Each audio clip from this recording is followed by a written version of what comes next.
Bonjour à toutes et à tous, mes chers collègues. Bonjour mesdames et messieurs, aussi bien ceux qui sont présents que ceux qui nous regardent sur les réseaux sociaux et notamment sur Facebook. Juste un petit point, parlez bien devant le micro, parce qu'on a eu des retours de la dernier conseil municipal où les gens ne nous entendaient pas, parce que quand vous intervenez, il faut vraiment être face au micro. La technique n'est pas encore parfaite au niveau sonore, mais tant qu'à faire, qu'on soit le plus efficace possible. Donc, en premier lieu, je vais procéder à l'appel des membres pour m'assurer du quorum. Donc, on donnait pouvoir Xavier Zukovitch. Ensuite, l'ouvrier Franck, présent. Laurence Briand. Présente. Jean-Philippe Dupuis. Présent. Daniel Rival. Présent. Xavier Lequéré. Présent. Annabelle Garand. Présent. Christophe Mathieu. Présent. Delphine Fillou. Présent. Jean-Yves Lebédé. Présent. Philippe Andin. Présent. Bruno Misset. Présent.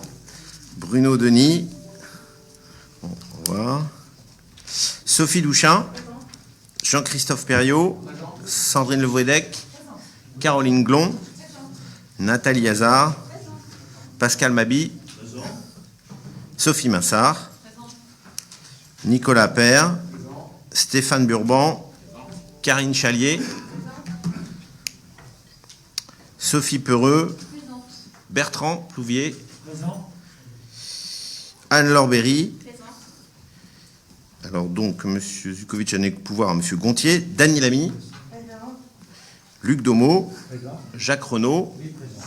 Marina Marchais. Présent. Jean-Yves Gontier. Présent. Laetitia English. Et Anne Boyer. Présent. Donc, la condition du quorum du Conseil est donc remplie. Donc maintenant, la tradition est installée. Je sollicite Madame Anne-Laure Berry pour prendre la charge du secrétariat de cette séance, conformément à l'article 1er du règlement intérieur du Conseil municipal, qui prévoit que le plus jeune membre fait fonction de secrétaire. Je la remercie d'accepter. J'accepte. Je poursuis en vous proposant l'approbation du procès-verbal de la séance précédente, de la séance du Conseil municipal du 25 août dernier, qui a donné lieu à une relecture préalable. Est-ce qu'il y a des observations par rapport à ce procès-verbal? Non. Donc je mets aux voix. Qui est-ce qui est contre? Qui s'abstient? C'est adopté. Mes chers collègues, donc je voulais en introduction du conseil municipal, et je laisserai sans doute la parole à Madame Dany Lamy après, je voulais vous informer que j'ai reçu lundi dernier la démission pour raison personnelle à compter du 1er octobre de Monsieur Xavier Zukovitch. Il siégeait dans cette assemblée depuis 2008. J'en ai informé immédiatement le préfet, comme la procédure nous l'impose. Bon, il n'est jamais facile de quitter la vie publique et la vie publique locale quand on s'y investit pendant 12 ans. Je tenais à saluer son engagement et son dévouement pour notre commune, même si nous n'avons pas eu toujours des accords, et souvent des désaccords. Je sais qu'il a pensé à agir pour l'intérêt de la ville. Qu'il me permette, au nom de tous les membres du conseil municipal, de lui témoigner de notre soutien à son épouse Muriel et bien sûr à l'ensemble de ses proches. Ce départ devra entraîner de fait l'arrivée au sein de l'Assemblée communale de Madame Caroline Leroux, commerçante que je connais bien. Je sais qu'elle agira de façon constructive au service de tous les Bauloises et les Baulois. Donc on va procéder au cours de ce conseil municipal, notamment à l'adoption du nouveau règlement intérieur. Alors, la loi, comme vous le savez, nous laisse 6 mois à une assemblée municipale nouvellement installée pour présenter ce document. On le fait une fois pour le mandat en général. Nous sommes parfaitement dans les délais, puisque ce municipe n'est en place que depuis moins de 3 mois. Et comme pour d'autres dossiers, nous ne sommes pas précipités pour le réaliser. Nous avons mis à profit cette période pour bien peaufiner ce texte, dont tout le monde a eu communication en début de semaine. Vous avez pu le constater en consultant pour préparer cette session. Ce nouveau règlement intérieur est très complet. Pour fixer les idées, ce document comporte, je crois, 24 pages, alors que celui de la précédente mandature n'en avait que 11. Je vais rentrer dans le détail des éléments que nous avons rajoutés. C'est d'ailleurs plus qu'un règlement intérieur pour nous, et pour moi, c'est vraiment une conception de la gestion municipale qui emballait tous les aspects républicains et démocratiques. À titre d'exemple, le droit d'expression des groupes minoritaires dans les publications de la collectivité a été parfaitement défini, respectant scrupuleusement le Code général des collectivités territoriales et la loi notamment du 29 juillet 1880 relative à la liberté de la presse et le cadre des dispositions du Code électoral encadrant le droit de la communication institutionnelle en période électorale. Mais surtout, ce règlement est aussi contraignant. C'est le cas de la présence des élus, parce que je pense que c'est important. C'est en tout cas un de nos engagements au mois de campagne. Lorsque l'on prend une responsabilité dans une municipalité, on a un devoir d'exemplarité. On doit être sur le terrain, j'y reviendrai, assister au conseil, aux réunions de travail, à certains conseils d'administration où on a été désigné pour représenter la ville. C'est pourquoi, à l'instar de ce qui a été fait dans de nombreux conseils régionaux et départementaux, j'ai voulu que l'on applique un barème sur les indemnités de chaque élu, aussi modeste soit-elle, en fonction de son niveau de présence, et vraiment dans le strict respect de la loi. Beaucoup d'entre vous ont des responsabilités professionnelles et ou associatives, familiales. Et il convient à la fois de prendre en compte votre vie quotidienne, mais aussi l'impératif d'assiduité aux responsabilités municipales. C'est un précieux équilibre, qui n'est pas simple, sur lequel il faut être vigilant. Donc, sans démagogie, nous avons ce devoir d'éthique et de transparence pour que la politique soit bien sûr respectée et respectable. Nous avons aussi tiré les leçons du Covid, et notamment de la Covid, et de la période de confinement en intégrant le potentiel usage de la visioconférence. À notre époque, c'est vrai, à l'heure des nouvelles technologies, il est impensable qu'il n'y ait pas eu un conseil municipal durant 6 mois depuis décembre 2019, d'ailleurs dans l'irrespect total de la loi. Nous sommes donc inspirés de ce que d'autres collectivités territoriales ont fait durant ce confinement. Alors en particulier la région des Pays de la Loire, j'étais bien placé pour voir ce qui s'était passé. C'est grâce à l'utilisation de ces outils qu'on a pu échanger, débattre et délibérer. Nous avons de la sorte agi et pris un certain nombre de décisions dans un souci de venir en aide à l'époque, bien sûr, à nos administrés durement touchés économiquement. Je ne reviens pas sur ces mesures, vous les connaissez, mais en tout cas, nous avons voulu intégrer ce cas de figure dans ce règlement intérieur afin que cet usage soit faisable. D'une part, d'autres collectivités territoriales le font. D'autre part, chaque élu de cette assemblée a été doté gratuitement à son arrivée d'un équipement informatique adapté. Si vous avez des problèmes techniques, n'hésitez pas. Les services de Cap Atlantique sauront vous soutenir. Mais c'est vrai que c'était indispensable de pouvoir essayer d'adapter. Alors, je vois que la loi évolue de jour en jour, parce que j'ai vu que des parlementaires s'étaient même saisis pour faire encore plus évoluer la loi, notamment en la matière. Et puis, sur un autre point qui est important, qui est une grande nouveauté aussi que nous introduisons dans le règlement intérieur, c'est la possibilité de délocaliser les séances de conseil municipal. Alors, en ce moment, il y a même une discussion entre parlementaires pour pouvoir élargir cette délocalisation. Il faut qu'aujourd'hui, les circonstances l'exigent. Donc la loi le permet dans un cadre assez strict. Il faut que cet autre lieu soit situé dans la commune, ça semble assez évident, qu'il respecte le principe de neutralité, les conditions d'accessibilité et de sécurité nécessaires, et qu'il permette aussi d'assurer la publicité des séances. Donc nous avons pris tout ceci en considération. Donc cette délibération favorise en outre la possibilité d'aller à la rencontre de nos administrés sur tout le territoire de la commune, et c'est vrai que nous avons déjà 2 mairies annexes, et je pense que c'est intéressant de pouvoir, de temps en temps, bien sûr, et pas régulièrement, de pouvoir délocaliser le conseil municipal. Je rappelle aussi que c'était un engagement que nous avons pris dans la campagne. Je pense que même d'autres candidats l'avaient fait. Donc c'est pourquoi on va profiter là de la sonorisation de cette salle, comme je précisais tout à l'heure, qui doit être révisée en novembre. Et je vous annonce dès à présent que le prochain conseil municipal, prévu le 6 novembre, se tiendra à la maison de quartier du Ghézy. Donc je profite de l'annonce de cette délocalisation exceptionnelle pour vous donner aussi le calendrier de proximité. C'est ce que je vous parlais aussi de la nécessité de se rendre régulièrement sur le terrain, comme on dit. Donc dès le vendredi 16 octobre, on va débuter une série de déambulations avenue par avenue, au rythme d'une ou deux avenues par quinzaine. Le programme a été établi et sera communiqué. Et dans la continuité de ces déambulations, je vais tenir 3 réunions de quartier de 10h à midi, le samedi 24 octobre, salle Saint-Saëns pour la Baule-les-Pins, le samedi 14 novembre à la Maison des Associations d'Escoublac, le samedi 21 novembre au Stade François-André, vous savez, dans les salles du Bas à l'Épona, pour le quartier Benoît-Grand-Clos. Donc chaque habitant pourra intervenir, et c'est ce qu'on avait prévu, et signaler tout problème de proximité. Alors l'idée, c'est vraiment des sujets de proximité qui peuvent être résolus rapidement. Les lampadaires ne fonctionnant pas, nid de poule sur la chaussée, je pense qu'on a de quoi faire en matière d'exemple. Donc ce programme de rencontre sera complété par des réunions sur les 3 autres quartiers de la commune et par d'autres déambulations. Il sera reconduit d'année en année, c'est vraiment l'état d'esprit, durant toute la durée du municipe. Et dès mon arrivée ici, c'est vrai, le 5 juillet, je l'avais annoncé, je voulais être un maire de proximité. Et je pense vraiment que être maire de la proximité, c'est aussi se rendre régulièrement pour regarder l'état des lieux de notre ville et répondre, bien sûr, aux préoccupations des Bauloises et des Baulois. Enfin, avant de passer à la première délibération et de laisser la parole à Dany Lamy, je vous annonce la tenue d'une grande réunion publique d'information le samedi 7 novembre au Floralie, de 10h à midi, sur un sujet qui n'est pas anodin, c'est le sujet des travaux du boulevard Chevrel et du pont SNCF.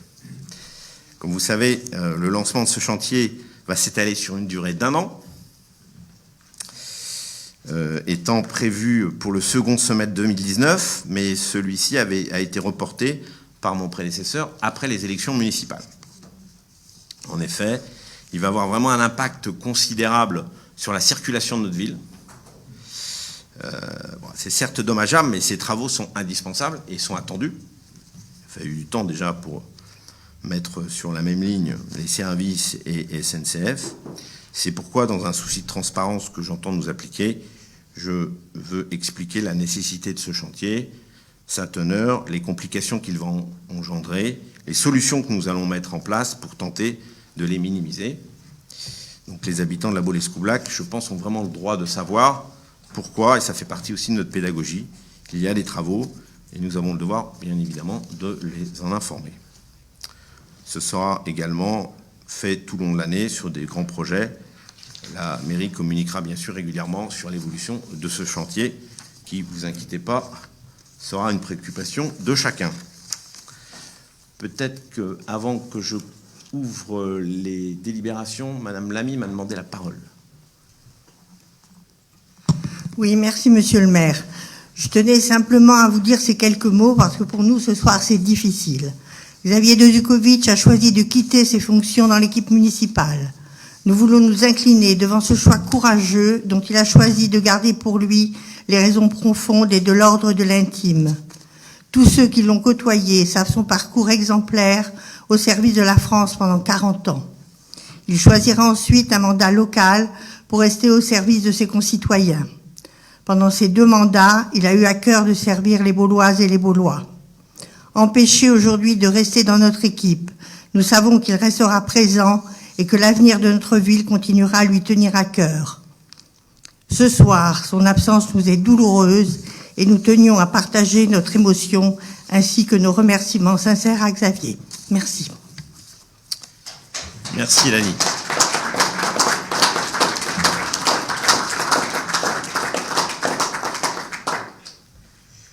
Bon, maintenant, nous allons procéder à l'examen des 11 délibérations inscrites à l'ordre du jour. Donc, dans la continuité de notre séance précédente, celle-ci se structurera en 3 composantes. La première sera la poursuite des constitutions de comités de début de mandature. On a eu l'occasion dans les précédents conseils de commencer ce travail. La poursuite des désignations de représentants de la ville dans plusieurs instances. Et enfin, des décisions ayant une incidence plus concrète sur nos administrés, telles que la création de la réserve communale sécurité civile ou la convention pour le groupement de commandes entre les communes de Pornichet et de La Baule pour la maîtrise d'œuvre et les travaux de transfert de sable et de nivellement de la plage. Alors, délibération première, l'adoption du règlement intérieur du conseil municipal. Je l'ai évoqué dans mon préambule. Donc, il s'agit là d'adopter le règlement intérieur de notre conseil municipal. Donc, j'ai évoqué les points que nous avons rajoutés. Sinon, sur le reste, c'était le règlement intérieur du précédent municipal. Les articles L 2121 alinéa 8 et 2121 alinéa 12 du Code général des collectivités territoriales précisent l'obligation des communes de 1000 habitants et plus à établir pour leur conseil municipal un règlement intérieur, lequel complète les dispositions législatives et réglementaires qui régissent le fonctionnement de l'Assemblée locale. Ce règlement a pour but de faciliter l'exercice des droits des élus au sein de l'Assemblée délibérante et porte sur des mesures concernant le fonctionnement interne du conseil municipal. L'article L 2121 alinéa 8 modifié par la loi, je ne rentre pas dans le détail, du 7 août 2015, prévoit que dans les communes de 1000 habitants et plus, le règlement intérieur précédemment adopté continue à l'appliquer jusqu'à l'établissement du nouveau. Ça a été le cas jusqu'à aujourd'hui pour nous. L'adoption du règlement intérieur du conseil municipal s'effectue dans un délai de 6 mois, c'est ce que je rappelais tout à l'heure, à compter de son installation. Il permet d'approuver les procédures liées notamment au débat budgétaire, à la consultation des projets de contrats et de marchés de services publics, autant qu'à la fréquence des questions orales, et je crois qu'on aura quelques-unes aujourd'hui. Aussi, après la mise à disposition de la nouvelle proposition du règlement intérieur auprès des membres de notre Conseil, je vous propose d'adopter ce nouveau règlement. Est-ce qu'il y a des observations ou des questions sur ce nouveau règlement? Pas d'observation, pas de questions. C'est bien, vous avez été... Alors, je vais mettre au vote la délibération pour l'adoption du règlement intérieur. Qui est contre? Qui s'abstient? Merci, il est adopté à l'unanimité. Alors, question numéro 2, délibération numéro 2, création de la réserve communale de sécurité civile. Je vais laisser la parole à Annabelle Garon. Merci, monsieur le maire. Bonsoir à toutes et à tous. Donc, la réserve communale de sécurité civile, ou RCSC. Donc, que se cache-t-il derrière ce nouvel acronyme que nous allons devoir assimiler? C'est tout simplement les Bauloises et les Boulois qui souhaiteront s'engager pour soutenir leurs concitoyens et leur ville. En effet, la réserve communale de sécurité civile a pour objectif de rassembler et d'organiser une ressource citoyenne mobilisable en cas d'événements graves ou de catastrophes. Elle ne se substitue pas aux professionnels de secours et de l'urgence, et elle vient renforcer le plan de sauvegarde communale. La RCSC offre soutien et assistance aux sinistrés ou publics fragilisés par des renforts humains et logistiques. Elle sera organisée selon des plans d'action adaptés aux risques et aux zones géographiques définies pour aider au rétablissement rapide des activités de la ville et à une reprise de la vie normale après la survenue d'un événement. Je vous propose donc d'accepter de mettre en place sur la commune de la ville de la Baule-Escoublac la réserve communale de sécurité civile pour associer les bénévoles. Un arrêté ainsi qu'un règlement intérieur viendront préciser l'organisation et le fonctionnement de la RCSC, mais je peux déjà vous indiquer que la réserve sera organisée par des zones géographiques. 5 zones ont été définies par un groupe de travail que je remercie au passage. Les missions de la réserve sanitaire seront complémentaires du plan de sauvegarde communale, avec des plans d'action qui seront spécifiques selon le type de risque et selon la zone géographique. 2 niveaux de recrutement et d'engagement sont définis. Nous aurons les animateurs et les agents, tous seront volontaires. Pour chacune des 5 zones, 4 animateurs seront recrutés dans un premier temps. Au total, 20 animateurs volontaires sont donc amenés à être recrutés, formés au premier secours, équipés pour constituer les relais de la RCSC dans chaque quartier de notre ville. Dans un second temps, un recrutement des agents sera réalisé. Cette réserve communale sera étroitement associée au CCAS. Afin de garantir le fonctionnement de la RCSC, une ligne budgétaire lui sera attribuée. Donc, des fiches de recrutement et d'information seront prochainement mises à disposition sur le site de la ville et du CCAS, une fois l'arrêté signé et le règlement intérieur rédigé. Je vous remercie. Merci Annabelle. Est-ce qu'il y a des questions ou des observations? Anne Boyer. Donc, a priori, ça semble une très bonne idée. On fait appel aux citoyens, aux citoyennes pour... on vient de vivre une catastrophe qui continue. Il y en a eu d'autres, par exemple, je pense à l'Erika, etc. Donc, on se dit, ce serait très, très bien. C'est un peu dangereux. On a peur qu'il y ait des dérives. Donc, effectivement, il faudrait voir de très près les fiches de recrutement, quelles sont les personnes qui sont là, parce que, disons que... il y a les dérives de discrimination, de délation, je suis un petit peu plus fort que les autres, etc.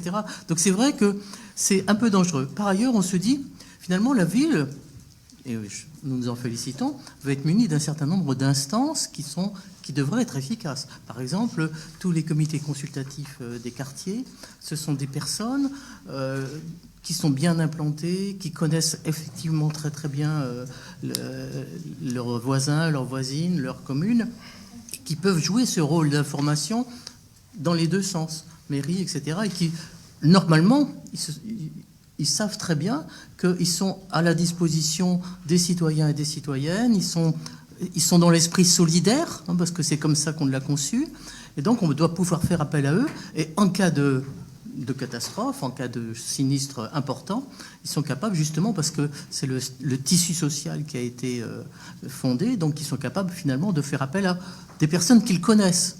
C'est pas exactement la même chose qu'avoir cette réserve citoyenne.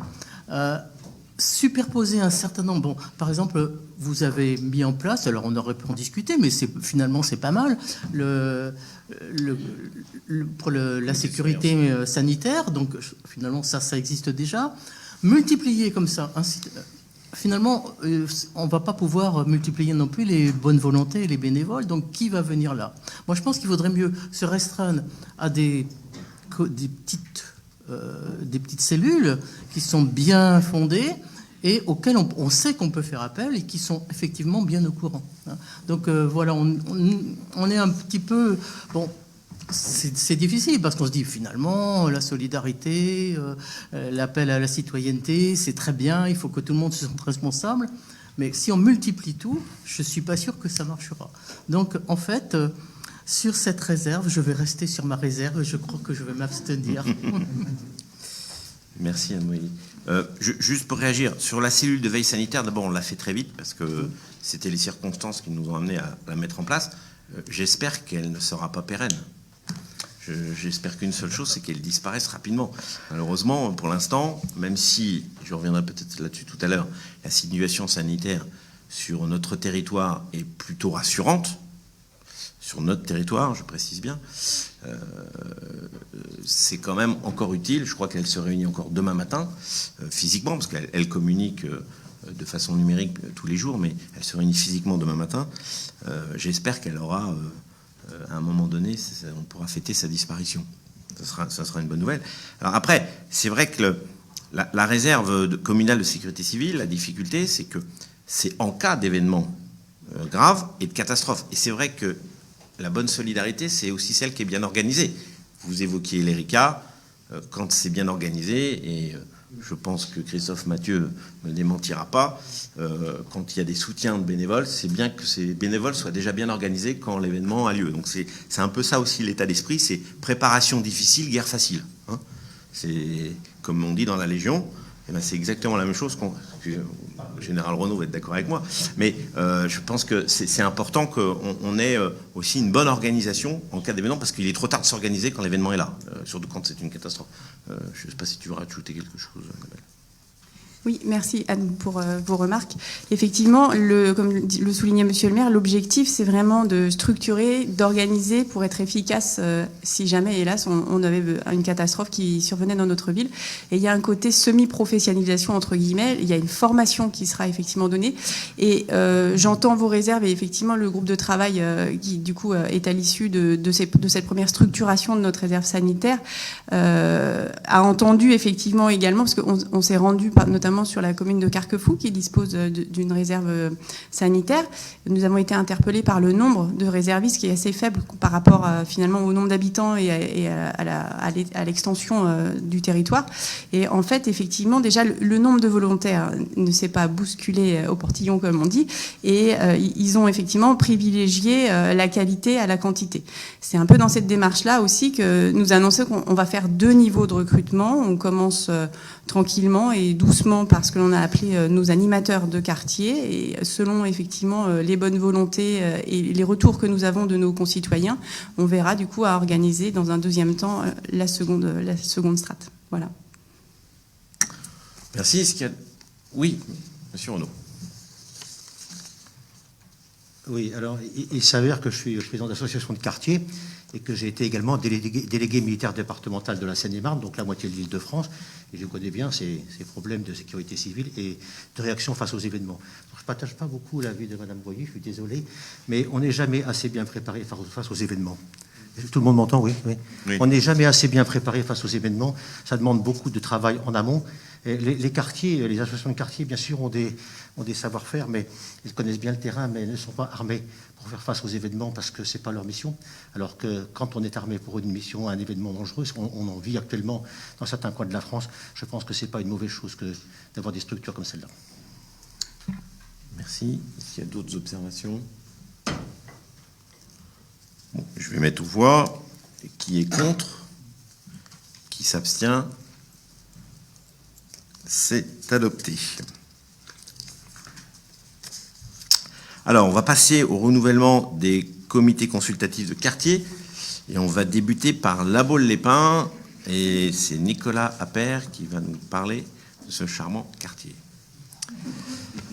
Merci, monsieur le maire. Donc, bonsoir à toutes et à tous. Il est effectivement question ici du renouvellement donc, du comité consultatif dit de La Baule-les-Pins. C'est donc un comité qui a pour objet de connaître tous les problèmes d'intérêt communal en lien avec le quartier de la commune, afin de mieux prendre en compte les aspirations de ses habitants, leurs attentes, dans le cadre d'un développement harmonieux du secteur géographique considéré. Ce comité est constitué de la manière suivante. Il y a 8 élus ou représentants désignés par le conseil municipal. Il y a de plus 6 à 8 représentants des associations du secteur géographique, ainsi que 6 à 8 habitants volontaires parmi les résidents ou les professionnels donc, du quartier. Chaque association ne peut disposer que d'un seul représentant et cette composition donc, est reconduite tacitement d'année en année jusqu'à la fin du présent mandat, sauf modification par l'Assemblée délibérante. Voilà, ce comité est présidé par l'un des membres du conseil municipal, monsieur Bertrand Plouvier, conseiller municipal, et il doit se réunir 2 fois par an, en principe, au premier et au dernier trimestre, ainsi que chaque fois que nécessaire. Et nous vous demandons donc d'approuver le renouvellement de ce comité consultatif, ci-dessus décrit, ainsi que son objet, sa composition et ses modalités de fonctionnement telles que exposées ci-avant, afin de désigner les membres constituants. Et les représentants qui sont proposés sont donc monsieur Plouvier-Bertrand, monsieur Appert Nicolas, monsieur Berrieno Robert, madame Brissot Hélène, monsieur Guébard Jean-Jacques, monsieur Guilleneuf Patrick, madame English Laetitia et monsieur Pichereau Georges. Je vous remercie. Merci Nicolas. Je vous propose de libérer. Est-ce qu'il y a des observations ? Oui, Marina. Marina Marché, excusez-moi. J'ai pas l'habitude. Donc, juste une observation sur la délibération. On parle de monsieur Appert comme président. Enfin. Ah oui, ben on va corriger. Monsieur Gugol, au stylo. Voilà. On va corriger en prenant en compte donc cette remarque. Ok. Bertrand Plouvier. Monsieur le maire, mes chers collègues, au début du conseil, monsieur le maire, vous avez rappelé votre volonté d'être un maire de proximité avec une équipe présente sur le terrain. L'objectif est clair en s'appuyant sur les comités consultatifs, c'est de donner davantage la parole aux Baulois. En effet, comment permettre à celles et ceux qui veulent s'impliquer dans la vie de leur ville, de leur quartier, de le faire ? Comment susciter la participation de celles et ceux qui ne s'expriment pas, qui ne s'expriment plus, parce qu'ils ont du mal à le faire ou parce qu'ils pensent qu'ils ne seront jamais entendus ? Comment faire en sorte que cette implication citoyenne se poursuivent au-delà de la mise en place des conseils de quartier sous toute la durée du mandat municipal. Alors, afin d'écouter les Bauloises et les Baulois, et surtout de leur donner davantage la parole, vous avez choisi, monsieur le maire, de vous appuyer sur les comités consultatifs qui, désormais, seront représentatifs de tous les quartiers de la ville. La promotion d'une citoyenneté active sera un moyen de mieux impliquer les Baulois dans la vie de notre cité. Et pour atteindre cet objectif du mandat, nous aurons à cœur, au sein du comité consultatif de la Baule-les-Pins, de s'appuyer sur l'expertise d'usage des habitants sur les services publics proposés par la ville de la Baule, d'entendre les attentes des Bauloises et des Baulois sur les aménagements de proximité, les grands équipements, chercher avec eux des réponses, susciter l'intérêt des Bauloises et des Baulois sur la vie de leur commune pour construire avec eux une ville balnéaire attractive, dynamique, durable et solidaire. Je vous remercie. Merci Bertrand. Est-ce qu'il y a d'autres observations? Bon, c'est sûr que les comités consultatifs, je veillerai à ce qu'elles soient réunies, parce que c'est aussi une réponse, je dirais, à la participation des électeurs aux élections. Parce que vous savez, quand vous appelez les électeurs à voter tous les 6 ans, s'ils ne sont pas réunis par des comités consultatifs régulièrement, ils considèrent qu'on les appelle juste pour les élections. Donc c'est un des éléments qui peut répondre à la lutte contre l'abstention. Bon, je vais mettre aux voix. Est-ce qu'il y a des voix contre? Des abstentions? C'est adopté. Alors, nous allons passer dans un autre quartier, qui est le comité consultatif de Bellon, Floralie, Kerkesso, Salines, qui a été un peu agrandi. Et je laisse la parole à Daniel Rival, qui habite à la frontière entre La Baule et Guérande, à Bellon. Merci, monsieur le maire. Bonsoir à toutes et à tous, chers collègues. Bien, écoutez, je ne vais pas tout redélibérer. On vient d'entendre la première délibération de Nicolas. Donc, ce que je vous propose, c'est, comme le disait monsieur le maire, c'est que la création de ce comité consultatif, donc, prendra en considération les quartiers de Bellon, Floralie, Kerkesso, Salines. Nous aussi, moi je suis très contente que ça existe parce que c'est toujours très intéressant d'aller auprès de la population, de les entendre. Nous n'avons pas non plus la science infuse, on peut oublier des choses, donc c'est toujours très agréable d'échanger avec nos concitoyens. Donc, eh bien, dans ce comité consultatif, il vous est proposé que je préside ce comité consultatif, donc Rival Daniel, avec Madame Minsart Sophie, Monsieur Charrier-Édouard, Madame Gasmi Myriam, Monsieur Pomard Georges, Monsieur Ténezet Jean-Pierre, Monsieur Renaud Jacques, qui connaît bien le quartier des Floraliers de Bellon aussi, et Madame Deme Christine. Voilà, monsieur le maire. Merci. Je vais mettre aux voix. Est-ce qu'il y a des observations d'abord? Oui. Monsieur Renaud, je vous en prie. Oui, juste une précision. Je vois que la composition pour ce comité de 8 élus ou représentants, 6 à 8 représentants des associations et 6 à 8 habitants volontaires du quartier. Et en dessous, les représentants du conseil municipal, je ne comprends pas très bien, mais proposés, donc il y a 8 personnes. Mais il en manque alors, donc, si je comprends bien. Parce que si je compte bien, c'est 8 et 6, 14 et 6, 20. Comment ça fonctionne là? J'ai un doute. Je peux reprendre là-bas. Non, mais c'est pas grave. C'est vrai, c'est parce que j'ai pas encore travaillé dessus parce que la compétence que j'ai est quand même aussi lourde et il y avait beaucoup de dossiers qu'il fallait vraiment s'impliquer dans les dossiers quand nous n'avons été élus que début juillet. Mais on va travailler ensemble pour faire qu'on ait un comité consultatif très dynamique. Voilà, monsieur. Merci, Daniel. Merci. Ce sera le cas pour tous les autres comités consultatifs. Donc, je vais mettre aux voix. Est-ce qu'il y a des abstentions? Des votes contre? C'est adopté. Alors, nous passons dans l'autre côté, comité consultatif de Benoît Grandclos, et je laisse la parole à Jean-Christophe Perriot. Merci, monsieur le maire. Bonsoir à tous. Effectivement, le comité consultatif de Benoît Grandclos a pour objet de faire connaître tous les problèmes d'intérêt communal relatifs au quartier, bien sûr, de la commune. Sa composition est la suivante également de 8 élus ou représentants désignés par le conseil municipal, 6 à 8 représentants des associations de secteur géographique, de 6 à 8 habitants volontaires du quartier, résidents ou professionnels. Chaque association ne pourra disposer que d'un seul représentant.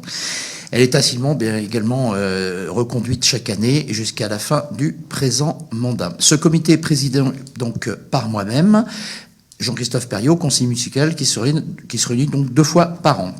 Je vous demande d'approuver cette création de comité consultatif. Je vais vous donner les membres qui ont été proposés par le conseil municipal. Donc Perriot Jean-Christophe, Jean-Yves Lehédé, Madame Fontaine Virginie, Madame Perronne Valérie, Monsieur Rousseau Philippe, Monsieur Quinquis Harold, Monsieur Luc Demeaux et Monsieur Garrigue Luc. Je vous remercie de votre attention, Monsieur le maire. Merci. Donc, vous voyez, à chaque fois, c'est 8 qui sont proposés, puis après, on complétera. Voilà.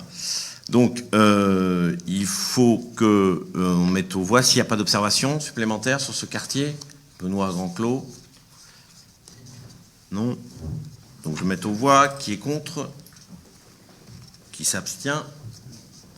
C'est adopté. Et ensuite, nous allons passer au centre-ville. Je crois que c'est un nouveau comité consultatif. C'est la création d'un comité consultatif pour le centre-ville, et je donne la parole à Sophie Peureux. Merci Monsieur le maire, bonsoir à toutes et tous. Donc en effet, il s'agit de la création d'un nouveau comité consultatif pour le quartier centre-ville. Le comité consultatif du centre-ville a pour objet de connaître tout problème d'intérêt communal relatif à ce quartier de la commune, afin de mieux prendre en compte les aspirations des habitants et leurs attentes, dans le cadre d'un développement harmonieux du secteur géographique considéré. Sa composition est la suivante. 8 élus ou représentants désignés par le conseil municipal, 6 à 8 représentants des associations du secteur géographique, 6 à 8 habitants volontaires du quartier. Chaque association ne peut disposer que d'un seul représentant. Il est tacitement reconduit d'année en année jusqu'à la fin du présent mandat, sauf modification par l'Assemblée délibérante. Ce comité, présidé par l'un des membres du conseil municipal, Madame Sophie Peureux, qui est donc moi-même, se réunit 2 fois par an, en principe premier et dernier trimestre, ainsi que chaque fois que nécessaire. Selon les sujets abordés, il peut entendre tout tiers susceptible de l'éclairer. Je vous demande d'approuver la création du comité consultatif ci-dessus. Les représentants proposés pour le comité sont Madame Sophie Peureux, Monsieur Bruno Misset, Madame Jocelyne Dupuis, Madame Marie Lancien, Monsieur Gérard Évin, Monsieur René Blécon, Madame Dany Lamy et Madame Christine Den.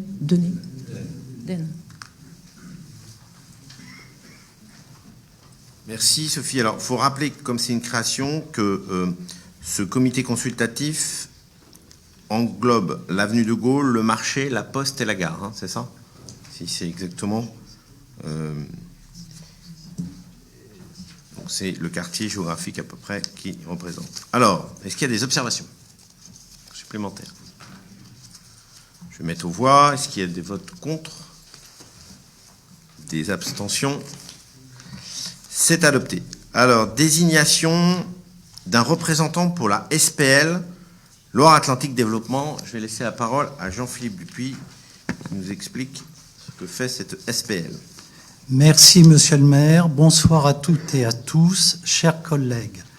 Donc, la SPL, Société publique locale Loire-Atlantique Développement, accompagne au quotidien de nombreuses collectivités du département, notamment dans la conception, la réalisation, le suivi et la valorisation des projets de développement urbain, touristique, économique et environnemental.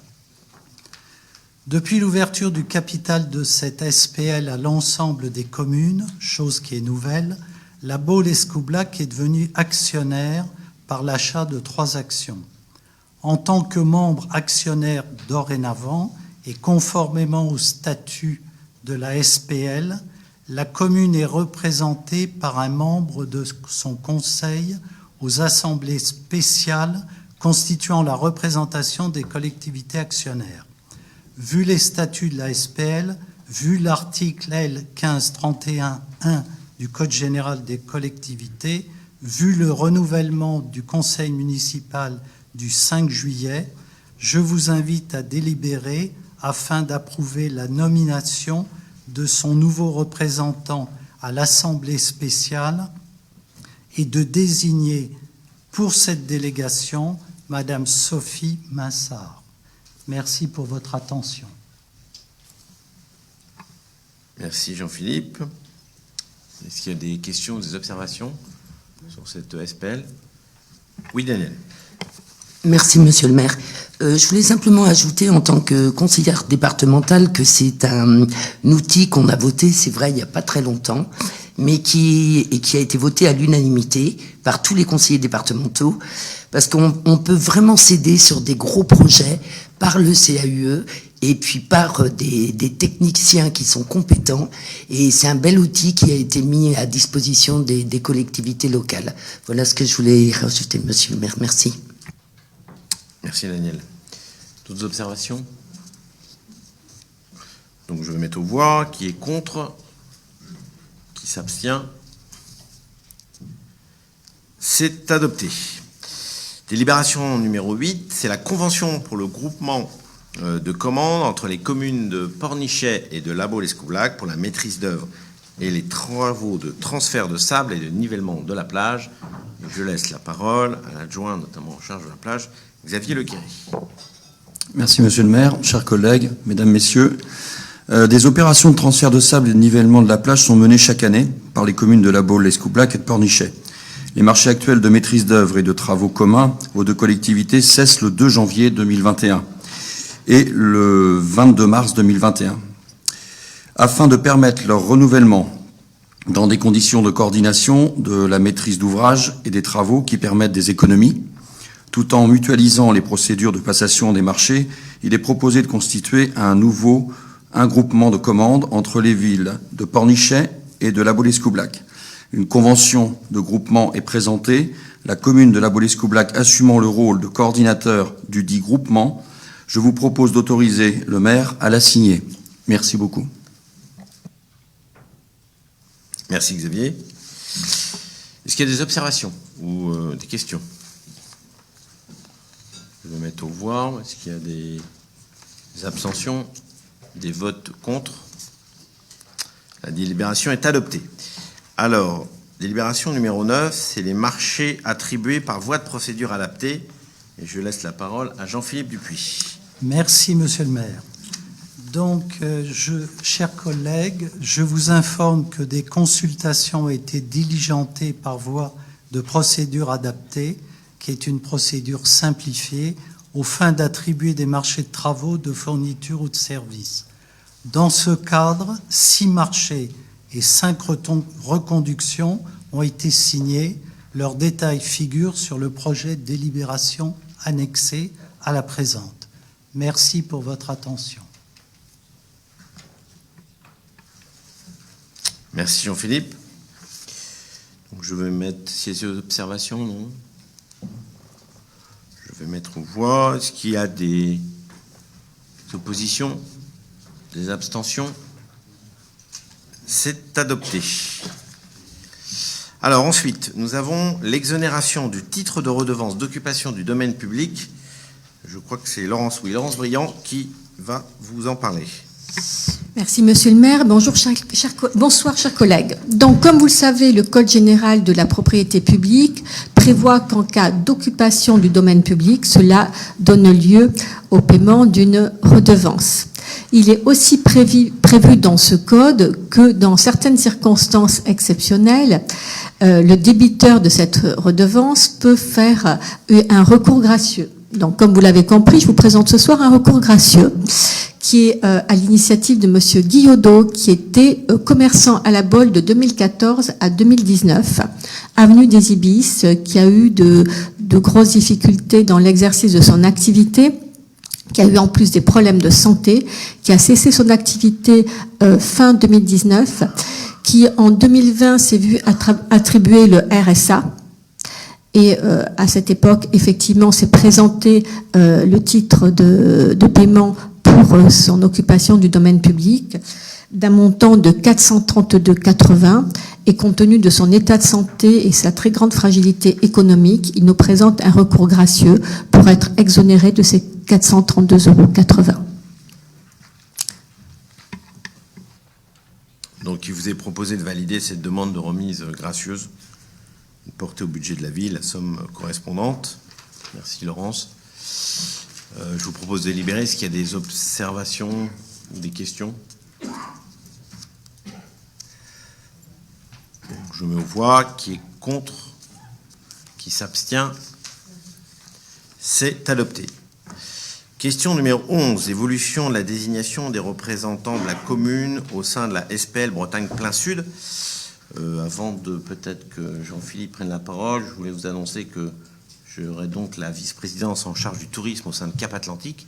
Et de ce fait-là, il y a quelques modifications à voir, parce que je ne peux pas à la fois représenter la ville au sein de Cap Atlantique tout en étant président de la SPL de Bretagne Plein Sud. Donc on est obligé de réattribuer la représentation de la ville au sein de Bretagne Plein Sud. Jean-Philippe. Merci, Monsieur le maire. Comme l'a dit donc Monsieur le maire, il n'y a pas possibilité de garder à la fois donc la délibération qui avait permis à Monsieur Franck Louvrier d'être représentant de la ville de La Baule à la SPL et de pouvoir aussi représenter le PCI, c'est-à-dire Cap Atlantique. Donc Monsieur le maire a choisi de démissionner de son poste de représentant pour La Baule et donc je vous propose son remplacement par Madame Laurence Briand, Monsieur Nicolas Appert, qui avait déjà été élu, se représentant en deuxième position. Donc, merci pour votre attention et je vous propose de voter donc cette délibération qui permet à Madame Laurence Briand de remplacer Monsieur Franck Louvrier à la SPL au nom de La Baule. Donc, en tant qu'adjointe au tourisme, c'était une évidence. Alors, je vais mettre aux voix. Est-ce qu'il y a d'abord des observations? Non. Est-ce qu'il y a des abstentions? Des oppositions? C'est adopté. Alors, nous avons quasiment, même maintenant, épuisé l'ordre du jour. Je sais qu'il y a quelques questions diverses qui m'ont été demandées. Moi, je voulais juste réagir rapidement à un fait qui s'est déroulé il y a quelques jours. C'est l'accident d'une cycliste qui a été percutée par un TER sur l'un des passages à niveau Portillon entre le Guésy et Pornichet. C'est une situation sur laquelle je suis très sensible parce que j'ai déjà été alerté depuis quelques temps sur la situation dangereuse. Fort heureusement, il n'y a pas eu de catastrophe parce que cette sexagénaire s'en est tirée de justesse, avec une belle frayeur, et grâce au sang-froid notamment et à la réactivité des conducteurs de train. Il y a sur notre commune plusieurs passages à niveau de ce type, qu'on appelle portillon. Il s'agit de barrières qui ouvrent, si vous voulez, le passage aux piétons et ou à un cycliste. Alors c'est vrai qu'il y en a certains qui sont plus fréquentés de l'autre, notamment l'été, parce que quand on veut accéder à la plage, on habite de l'autre côté de la ligne de chemin de fer, notamment côté Guésy, en l'occurrence, on franchit ces portillons.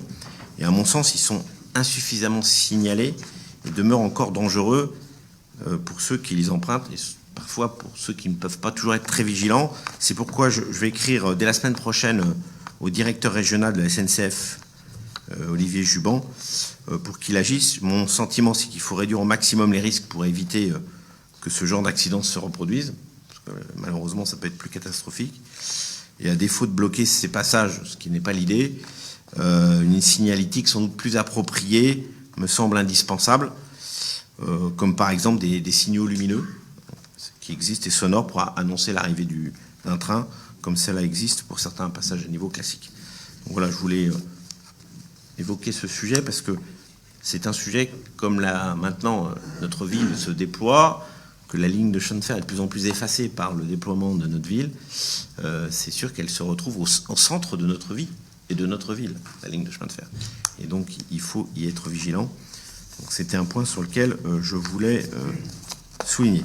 Autre point que je voulais aussi donner à votre connaissance, j'ai décidé ce matin de prolonger jusqu'au 4 janvier inclus l'obligation du port du masque qui devait arriver à échéance le 30 septembre. Bon, j'ai choisi le 4 janvier, pas parce que je pense que c'est terminé le 5, vous le dis tout de suite, peut-être avant, j'espère. Pas très optimiste, mais on ne sait jamais. Mais c'est le jour de la rentrée scolaire, donc on verra ça après les vacances de fin d'année. Mon sentiment sur le sujet Covid, de la Covid, on en a parlé tout à l'heure, c'est que notre territoire, pour l'instant, semble relativement épargné. Toutefois, on retrouve bien évidemment une population plus nombreuse sur certaines périodes, et on va arriver sur les vacances de la Toussaint. Donc il faut vraiment considérer la situation très sérieusement. Encore demain se réunit la cellule de veille sanitaire sur ce sujet. C'est vraiment une priorité essentielle. Donc on va être vigilant. Je crois que Annabelle vous a remis à chacun une petite pochette qui est celle, je te laisserai peut-être la parole juste après, qui est celle qui a été distribuée pour la rentrée scolaire, avec les masques que tu portes notamment. Donc voilà. Et donc les secteurs, alors j'ai gardé le même arrêté, hein, sauf que je l'ai prolongé. Je l'ai signé aujourd'hui, et donc c'est toujours obligatoire, bien sûr, sur le créneau des 10h, 23h. Donc voilà un petit peu l'état des lieux. On suit ça au jour le jour. Si ce n'est même parfois, dans la situation immédiate, on réagit. Donc voilà ce que je veux dire. Peut-être, Annabelle, une précision sur les pochettes qu'ont nos élus, rouge ou bleu. Je ne sais pas si la couleur a été choisie. Moi, c'est bleu. Il y a du jaune Anne, également. gris. Oui. Je ne sais pas. Merci, monsieur le maire. Effectivement, donc j'ai déposé nous avons placé sur vos tables en fait un kit sanitaire tel qu'il sera prochainement remis à chaque élève baulois. Nous avons pris un petit peu de retard dans la remise des kits, tout simplement parce qu'ils ont été fabriqués en grande partie en presqu'île par des couturières, donc ça leur a demandé un petit peu de temps. Ce kit comprend donc des masques enfants et adultes qui sont donc à l'effigie de notre ville, donc la Baule pour les adultes, et vous avez un exemplaire enfant marqué le Petit Baulois, mais ça peut aussi être pour les visages plus fins. Il y a également un savon biologique dans son étui, les consignes qui rappellent les gestes barrières adaptés aux enfants. Le tout est donc glissé dans une trousse. Donc je voulais vous rappeler que ce kit produit localement nous permet de poursuivre nos actions d'anticipation et de prévention sanitaire en ciblant pour cette fois-ci les familles bauloises. Nous savons tous l'importance de respecter les gestes barrières dans le cadre de la lutte contre la Covid-19, et nous devons donc collectivement poursuivre nos efforts. Je conclurai qu'en disant, comme le disait monsieur le maire, qu'au niveau municipal, nous suivons l'évolution de l'épidémie grâce à une collaboration étroite avec l'ARS et nos professionnels de santé via notre cellule donc, de veille sanitaire qui va se réunir une nouvelle fois demain matin. Je vous remercie. Merci Annabelle. Restons sur les sujets communautaires. Je voulais aussi vous avertir, vous annoncer que notre ami Christophe Mathieu sera sans doute désigné par Cap Atlantique pour représenter notre territoire au sein du conseil d'administration du SDIS 44. Vous connaissez tous le SDIS, le service départemental d'incendie et de secours. Donc c'est une instance importante. Je remercie qu'il a accepté. C'est quelque chose d'important, et c'est bien que notre ville, toutes les villes ne sont pas représentées en la matière, et c'est bien que notre ville soit représentée au sein du SDIS, n'est-ce pas Daniel? Parce que c'est bien évidemment sous la tutelle du conseil départemental. Est-ce qu'il y a d'autres questions? Sophie Touchin, excusez-moi, et Anne Boyer après. Sophie. Oh, Anne. Ouais. Alors, j'en ai plusieurs, mais je pense que l'expérience vélo peut-être sera commentée, donc je ne vais pas en rajouter parce que je pense que c'était très très bien et qu'il va falloir continuer. C'est une question double. Une réaction à quelque chose qui est paru dans le bulletin municipal. Donc, l'annonce de l'extension de l'accueil périscolaire aux écoles privées. Alors, c'est à la page 8 du bulletin municipal. Pourquoi pas, hein, ça peut se discuter. Après, pourquoi ne pas traiter tous les petits Baulois de la même façon, effectivement. Moi, ce qui me pose problème, c'est que ça mérite quand même une discussion, parce que ça ne se met pas en place comme ça immédiatement, et il y a des incidences financières. Donc, est-ce qu'il est prévu que, par exemple, dans une commission, on discute un petit peu sur le fond de la mise en place de ça et des incidences financières, entre autres, parce que ça met en cause la subvention forfaitaire pour les écoles privées, donc il faut la calculer, et que, bon, cette année, on a fait une petite parenthèse en raison du Covid, et donc je pense que ça mériterait d'être approfondi, discuté en commission, et puis, évidemment, je pense que ça mérite d'être voté en conseil municipal, voilà. Ma deuxième remarque, c'est à la page 9, donc sur l'accueil des tout-petits. Ça me gêne beaucoup que soit mis sur le même plan tout ce qui est sous l'égide du CCAS, la crèche familiale, le multi-accueil, et en même temps la MAM de l'école Pavie. Alors ça me gêne parce que si on va sur Internet, par exemple, on cherche MAM à la Baule, on tombe sur le site de l'école Saint-Joseph Pavie. Et c'est écrit très très clairement. Nous accompagnons, je l'ai écrit parce que quand même il faut développer l'accueil donc premier pas à Pavie. Voilà, premier pas à Pavie. Et donc il est clairement dit que voilà, vous pouvez mettre votre enfant dès le plus jeune âge, et tout le monde est accueilli au même endroit, et puis après il va pouvoir faire toute sa scolarité à l'école Pavie. Donc c'est clairement un engagement de l'école Pavie, donc d'obédience catholique tout de même. Hein, donc c'est un engagement formel. Donc ça me gêne un petit peu. C'est très très bien que ça existe, hein, mais imaginons, et j'espère que ça fera, qu'il y ait d'autres MAM qui s'installent à la Baule, qui soient un petit peu plus neutres, même éventuellement très très favorisés par la municipalité, parce que je pense que ce serait bien d'aider des assistantes maternelles à se regrouper sous forme de MAM et de leur faciliter l'installation dans un local public éventuellement, ou de les aider du moins financièrement, parce que ça c'est très très important pour l'accueil des tout-petits, et pour les familles c'est important, des familles qui arrivent à la Baule, elles ont ce problème. Bon. Et donc ça me gêne que ce soit mis sur le même plan. Voilà. Merci pour ces remarques constructives. Alors, juste un point, sur la semaine à vélo, je vais laisser Xavier répondre, parce que oui, c'est lui qui est en charge. C'est pour ça que j'ai pas insisté, parce que je me suis dit que... Peut-être laisser Annabelle sur à la fois la remarque, à juste titre, sur la MAM, parce que je crois qu'il y a des projets d'abord à venir. Oui, alors tout à fait. Il y a des projets effectivement à venir en termes de création de MAM, comme vous le suggérez, Madame Boyer, avec du coup une participation municipale. Bien évidemment, tout cela sera est présenté et débattu et échangé lors d'une commission. Concernant l'accueil périscolaire, c'est vrai que ce que vous élargit aux écoles privées, rien n'est fait. Je pense que c'est un amalgame potentiellement une mauvaise tournure de phrase. C'était par rapport, je pense, plus à la MIS. Et effectivement, alors la MIS, c'est pas du c'est vraiment sur le temps extrascolaire et les mercredis. Oui. Et alors le périscolaire du matin et du soir, voilà, en dehors des écoles, pour le moment, il y a rien qui a été envisagé à ce niveau-là. Il est probable qu'il y ait une mauvaise tournure de phrase dans notre bulletin municipal, auquel cas on fera un erratum dans le prochain numéro. Merci. Sophie. Et puis après, ou peut-être Xavier, tout de suite. Xavier, comme ça répondra à Anne Boyer. Avec plaisir. Donc oui, on va faire un petit point sur la semaine à vélo, qui a été appréciée, très appréciée. Vous avez pu le voir d'ailleurs dans la presse, hein, et puis sur certains reportages, mais qui ont été faits sur toute la semaine. Il y a eu donc une forte mobilisation sur le côté maire, bien évidemment, parce qu'il était dédié à la mobilité douce. Il était dédié aussi bien aux enfants, aux personnes à mobilité réduite également, aux sportifs, aux joggers. Le petit train, il était aussi en inclusion le week-end, parce que il y avait une partie commerciale qui était déjà pris en charge par cette personne des petits trains, et on ne pouvait pas en fin de compte l'enlever.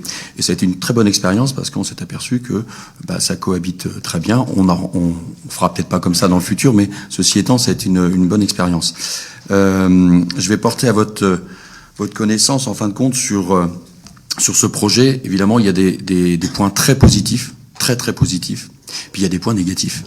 Point négatif, ça a été la circulation qui sur une voie, forcément, si on avait pu le faire sur deux, c'était parfait, mais sur une voie, c'était plus compliqué. Donc un retour sur l'avenue de Lattre qui a engendré quelques mécontentements, bien évidemment, à ceux qui ont appelé, qui ont envoyé un mail à mon attention ou à l'attention du maire. J'ai répondu dans les 24 heures ou dans les 48 heures. Je me suis déplacé sur place chez les riverains et j'ai discuté avec eux de la problématique. Et également, j'ai reçu des riverains en mairie et on a pu discuter de la problématique. Notamment, encore lundi, j'ai eu une réunion avenue de la Concorde avec les riverains pour pouvoir parler justement de ce problème qui n'est pas que dû à cette semaine à vélo, mais on a des routes qui sont malheureusement empruntées et où il y a une certaine nuisance et donc il faut trouver une solution. Et donc tous ces côtés négatifs, comme je l'avais dit sur un reportage, en fin de compte, on les transforme en positifs. Donc j'ai pris toutes les réflexions, je les ai mis à plat et on va en tenir compte pour la prochaine promenade de mer parce que c'est important. Il faut, comme on a fait hier soir au comité consultatif d'Escoublac, c'est-à-dire qu'on écoute tout le monde, peu importe les horizons, et par contre on en tire le meilleur. C'est ça l'idée. Et si on fait ce genre de choses, je pense qu'on arrivera à faire un projet qui tiendra d'une part la route et surtout qui va pouvoir répondre à chacun et chacune des concitoyens de la Baule-Escoublac. Je voulais également revenir sur les vélos bleus électriques, les 7 stations qu'on a mis en place.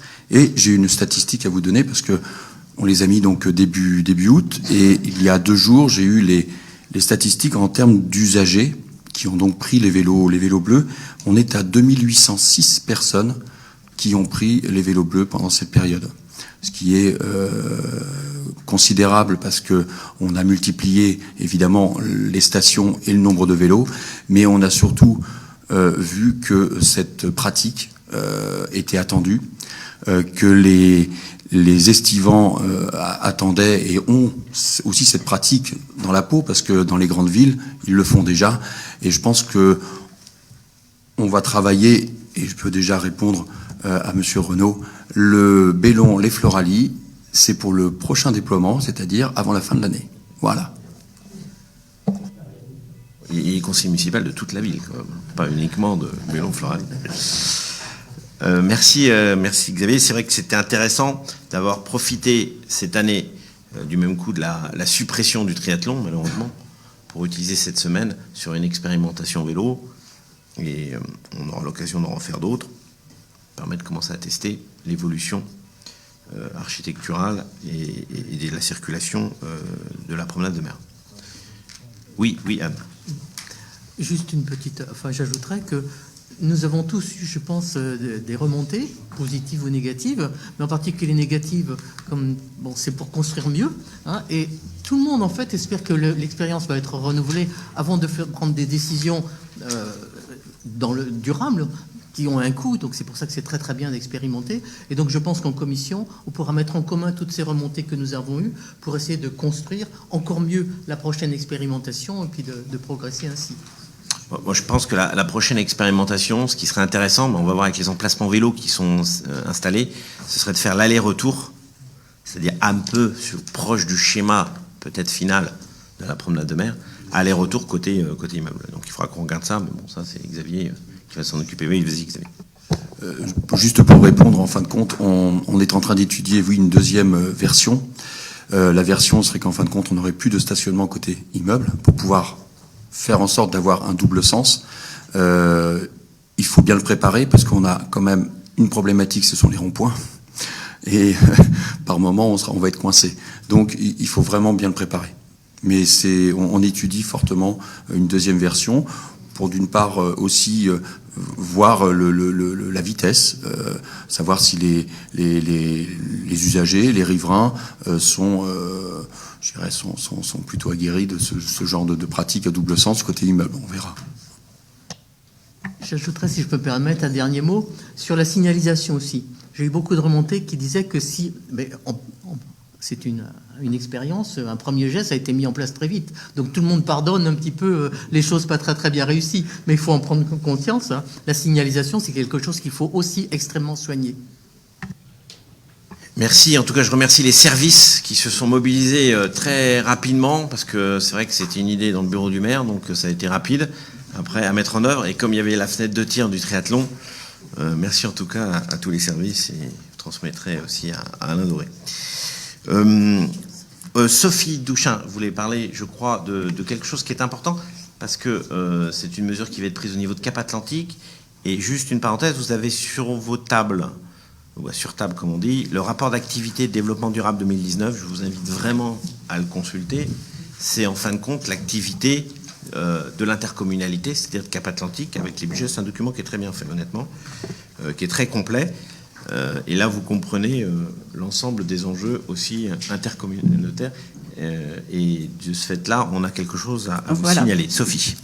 Bonsoir à tous et à toutes. Comme vous le savez probablement, le schéma directeur de collecte des déchets ménagers évolue à compter du 30 novembre prochain, avec la mise en place de la collecte en bac jaune à la place des sacs jaunes et bleus et l'intégration des extensions des consignes de tir.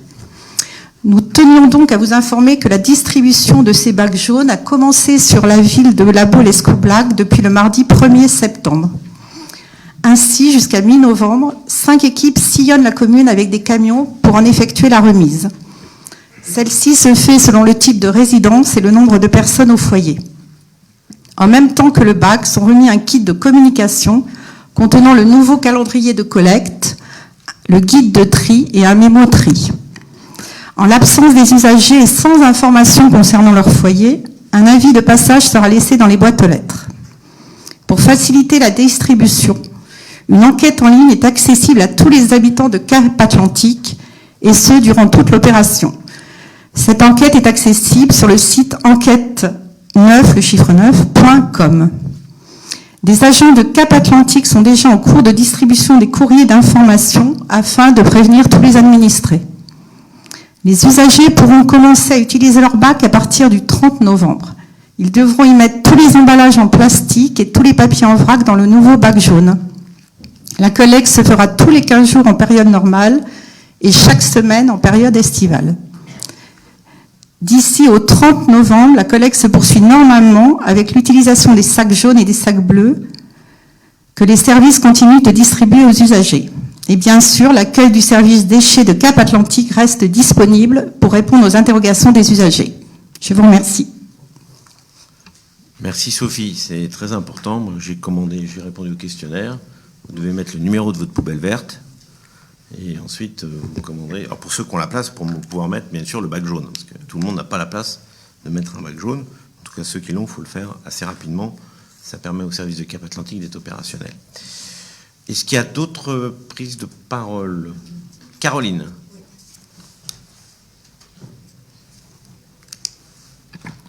Merci, monsieur le maire. Je voulais faire un petit point sur les journées du patrimoine européennes qui se sont déroulées la semaine dernière. Ça a été une version améliorée qui a été une réelle réussite. C'était très convivial et tout le monde, on a eu de très bons retours. En dehors des activités habituelles comme la bibliothèque et la chapelle Sainte-Anne, on a pu faire des visites de l'hôtel de ville. Ça a été un réel succès. Je crois que sur les un jour et demi, on a eu à peu près 180 visiteurs. Tout le monde a été très intéressé, notamment par la visite du bureau de monsieur le maire, mais par cette salle également, qui est finalement un peu un mystère pour la plupart des gens. Le fonctionnement de la mairie a été aussi très apprécié, et puis également la salle des archives. Il y a eu aussi des balades commentées en navette électrique de la mairie, qui là aussi ont été prises d'assaut. Ça a été la façon de découvrir un petit peu la ville sous une autre forme, avec des quartiers quelquefois qu'on n'a pas l'habitude de voir, et toujours avec des anecdotes. La même chose s'est déroulée à pied, cette fois-ci le dimanche après-midi, dans le quartier de la Jarige, notamment avec la visite des villas paquebots. Je voulais aussi remercier monsieur Berthaud, qui nous a fait une conférence très intéressante et dynamique samedi matin avec la présence de monsieur le maire. La famille du Gourlet, qui nous a reçus dans son manoir pour une des premières fois, et de façon extrêmement chaleureuse et conviviale également. Merci aussi au Cercle Celtique, qui était très heureux de participer, qui nous a fait une démonstration devant le parvis de Notre-Dame, et qui a fini en faisant danser les spectateurs qui étaient là. Ça a été extrêmement bien, très apprécié également. Je voulais remercier aussi les membres de l'association Sauvegarde du patrimoine pour leur aide, leur dévouement, leur sourire et toujours leur bonne humeur. Les agents municipaux qui nous ont aidés avec beaucoup d'enthousiasme, avec beaucoup d'engouement, et puis des connaissances qui ont été très appréciées également. Et puis nous vous donnons rendez-vous l'année prochaine pour une nouvelle version encore plus fournie et certainement pleine de surprises. Je vous remercie. Merci Caroline. Alors vous verrez que sur nos murs, nous avons acquis des affiches originales. Donc c'est du patrimoine baulois. Alors, la première fera plaisir à un des conseillers municipaux autour de la table qui fait la manifestation Kirk-Cosette tous les ans, qui est Luc. Voilà. Non, la deuxième, c'est une des premières affiches en anglais sur la Baule. C'est tout à fait intéressant. Et puis celle qui est ici, que vous connaissez toutes, c'est une originale qui a été un peu abîmée, qui sera sans doute rénovée, qui est magnifique. Et puis celle-ci que vous connaissez aussi, mais tout ça, ce sont des affiches originales. Et celle qui est derrière moi, c'est pas un hasard qu'elle soit derrière moi, parce que l'année prochaine, bien évidemment, c'est le 60e édition du concours hippique. Et donc je trouvais ça bien qu'on puisse être déjà aux couleurs de l'année du cheval, avant l'année du cheval. Autre, Karine. Merci, monsieur le maire. Bonsoir à tous. Vous m'entendez? Hop là. Vous m'entendez bien? Alors, le conseil municipal des jeunes fait peau neuve. Oula. Plus communément appelé le CMJ, c'est une assemblée d'enfants élus par leurs camarades de classe de CM2, 6e, 5e et par cooptation pour les 4e, 3e scolarisés à la Baule. 29 jeunes formaient le CMJ en 2019-2020. Mais tout d'abord, quelle est sa mission ? Reconnaître à l'enfant la capacité d'exprimer des idées pour la collectivité et agir sur son territoire.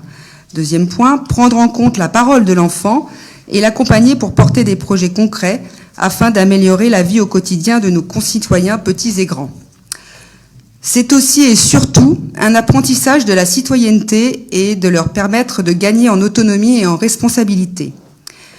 Des intervenants extérieurs pourront venir enrichir nos réflexions sur des sujets d'actualité ou qui nous préoccupent localement. Les élus seront conviés à des événements locaux pour représenter la ville et les jeunes, animations culturelles, sportives ou citoyennes. Les élections se déroulent en général fin septembre, étant donné cette année 2020 particulière et la prise de fonction du nouveau municipal en juillet, nous avons opté pour un report pour la rentrée de Toussaint, afin de proposer sereinement un nouveau projet pour le CMJ. Ainsi, nos enfants découvriront mi-octobre dans leur magazine, Le Petit Baulois, les grandes lignes et surtout nos ambitions pour mettre à l'honneur nos jeunes forces vives. Les élections auront lieu pendant la 2e semaine de novembre. Les candidats pourront ainsi préparer leur campagne pendant leurs vacances et être élus dès le 13 novembre. Le premier conseil municipal se tiendra lundi 23 novembre, ici même, en présence de monsieur le maire et moi-même. Comme dans la vraie vie, nos jeunes élus éliront un maire et 3 adjoints en charge de 3 commissions ou petits groupes de travail. Ils pourront choisir selon leur centre d'intérêt. Alors, première commission, sport, culture et loisirs. 2e, santé et environnement. 3e, solidarité, citoyenneté et intergénération. Les conseils se réuniront une fois par trimestre afin de rendre compte du travail des commissions qui, elles, prendront place une fois par mois selon les projets retenus. Et pour finir, nos enfants fourmillent d'idées parfois incongrues, mais souvent pragmatiques et innovantes. Mais ils sont là en tout premier lieu pour nous recentrer sur l'essentiel. Ma tâche sera de synthétiser, canaliser et révéler ces forces vives et de les aider à mener à bien leurs projets afin qu'ils soient synonymes de succès pour notre chère ville de la Baule. Valorisons nos jeunes, qu'ils soient à la fois source d'inspiration et acteurs de notre commune. D'ici là, je suis à la disposition des familles et des jeunes pour toute question. Monsieur le maire et moi-même donnons donc rendez-vous à nos futurs jeunes élus le 23 novembre pour notre premier CMJ de l'année 2020-2021. Merci. Merci à tous. Merci Karine pour cet engouement. C'est important parce que on va préparer la relève comme ça. Mais au-delà de ça, on aura aussi le projet du CMA, donc c'est-à-dire le Conseil municipal des adolescents, donc c'est plutôt seconde, première, terminale, qui sont tout proches de la majorité. Ça, j'y tiens aussi. Mais bon, chaque chose en son temps. Je vous rappelle que ça fait moins de 3 mois qu'on est là. Mais bon, voilà, donc on a aussi ce projet-là qui est intéressant parce que c'est pas exactement la même chose quand même. On ne s'adresse pas à la même population. Ayant une fille de seconde, je sais ce qu'il en est. Voilà. Je ne sais pas s'il y a d'autres interventions. Oui, Anne. C'était juste une question. Donc d'abord, je me félicite du conseil municipal des adolescents parce que je pense que c'était un besoin. Donc, ces deux conseils municipaux seront-ils publics comme le conseil municipal normal? Première question. Et deuxième, enfin, c'est pas obligatoire, c'était une question simplement, mais c'est pas forcément obligatoire. Et deuxième question, est-ce que de temps en temps, nos jeunes conseillers municipaux pourront venir dans le vrai conseil municipal sur invitation précise, sur un compte-rendu précis? Alors, bien sûr que ça sera rendu public. La seule chose, c'est que en travaillant sur le règlement intérieur, on était très très créatifs. Malheureusement, un peu trop créatifs par rapport au code des collectivités territoriales. Donc, la nouveauté, je dirais, c'est que d'abord, on est sur des réseaux sociaux, donc ils peuvent nous regarder, et puis ils peuvent être dans le public. Mais comme vous savez, la salle ici, les places sont, si ce n'est limitées, en tout cas désignées. Tout le monde ne peut pas participer dans l'enceinte j'ai fait revenir le président de la République parce qu'il avait disparu. Ça, c'était une nécessité, c'est même la loi. Mais au-delà de ça, vous avez physiquement des gens qui sont acceptés, pas tout. Donc malheureusement, j'aurais voulu par exemple qu'on puisse faire poser une question à un jeune d'un conseil municipal, et ce qui n'est pas possible. Dans le code aujourd'hui, ça ne nous l'autorise pas. Alors on essaiera de le faire de façon par l'intermédiaire d'un conseiller municipal, etc. Mais c'était dommage, j'aurais trouvé ça sympathique qu'un jeune du conseil municipal soit désigné par ses pairs pour pouvoir venir poser une question au conseil municipal. Bon, malheureusement, vous voyez, on est un peu limité par la loi. Le jour où on trouvera un parlementaire qui peut modifier ça, ce sera une bonne chose. Mais voilà, donc on essaye de faire au mieux. Bon, je pense que déjà que ce soit retransmis sur Internet et puis éventuellement le public peut être présent, on essaye de moderniser les choses. Mais on a aussi le code qui nous impose des cadres qu'il faut qu'on respecte, bien évidemment. Annabelle, je crois que tu avais quelque chose, c'est ça? Oui, sur Clean-up Day. Oui, merci. Effectivement, je voulais également revenir sur un événement qui s'est déroulé le week-end dernier, qui était donc un week-end très chargé sur la Baule. C'était donc la Clean-up Day. Vous savez peut-être, mais hier c'était la journée mondiale de la mer. Le week-end dernier c'était donc la Clean-up Day. Donc les journées de sensibilisation et d'action à l'indispensable préservation de notre planète se multiplient. Ces journées témoignent d'une prise de conscience collective, du moins je l'espère. C'est une prise de conscience de la nécessité d'agir collectivement et dès maintenant pour changer nos habitudes et respecter enfin et vraiment mieux notre environnement à tous. C'est ce que nous avons fait le week-end dernier en mobilisant nos écoles et les bénévoles lors de 2 opérations de nettoyage de notre ville et de notre plage. Donc, je voulais revenir un petit peu avec vous et faire un petit bilan de ces 2 actions. Le vendredi après-midi, les actions de ramassage menées avec les écoles ont été accueillies avec vraiment enthousiasme et bienveillance et les élus qui y ont participé, je pense, pourront en témoigner. Enfants, parents, enseignants, agents de la propreté urbaine et élus se sont montrés impliqués et mobilisés avec sérieux et bonne humeur, et nous les en remercions. Les séances de marquage des grilles d'évacuation des eaux pluviales dans le cadre de la campagne Ici commence la mer ont été particulièrement appréciées, je dirais par les petits, mais également par les grands. Donc au total, ce sont plus de 49 kilos de déchets qui ont été ramassés autour de nos écoles, des 6 établissements scolaires en fait qui ont participé. L'opération sur la plage de samedi matin, organisée par l'association Sea Cleaners, a permis un ramassage d'un peu plus de 27 kilos de déchets. Enfin, ce sont 3,2 kilos de mégots qui ont été ramassés à la fois par les écoles et les bénévoles sur la plage.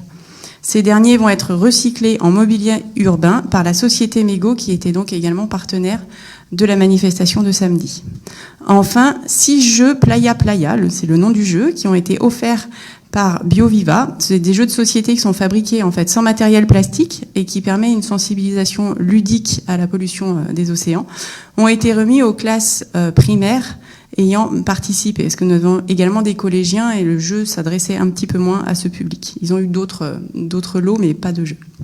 Donc nous prévoyons de continuer de sensibiliser les enfants par des actions complémentaires au cours de l'année, comme des interventions pédagogiques sur le tri des déchets et le cycle de l'eau qui serait animé par Cap Atlantique, ou la visite du service de propreté urbaine de nos ateliers municipaux.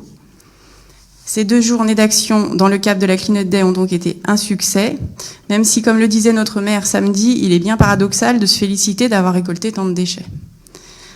Une nouvelle fois, merci aux bénévoles, enfants, parents, enseignants, agents municipaux et élus, mais aussi à l'association Sea Cleaners, à la société Mego, à Bioviva, à Veolia, à Cap Atlantique, pour votre engagement dans cette journée. Votre participation à tous a permis de montrer notre forte volonté de lutter contre la pollution urbaine et marine. Merci Annabelle. Écoutez, je pense qu'il y a d'autres questions. Sinon, nous avons épuisé à la fois l'ordre du jour et les questions diverses. Donc, je vous informe, comme je l'ai annoncé tout à l'heure, qu'on se retrouve le vendredi 6 novembre à 18h et à la maison de quartier du Guésy, hein, pas la mairie annexe, hein, la maison de quartier du Guésy, en haut. Parce que je précise, parce que la mairie annexe est un peu petite pour faire un conseil municipal, donc on sera là-haut. Voilà. Et malheureusement, on continue à ne pas avoir de cocktail en fin de séance, étant donné les mesures sanitaires. Je vous avertirai dès qu'on pourra remettre les choses à l'endroit, comme on dit. La séance est levée. Merci beaucoup et bonne soirée.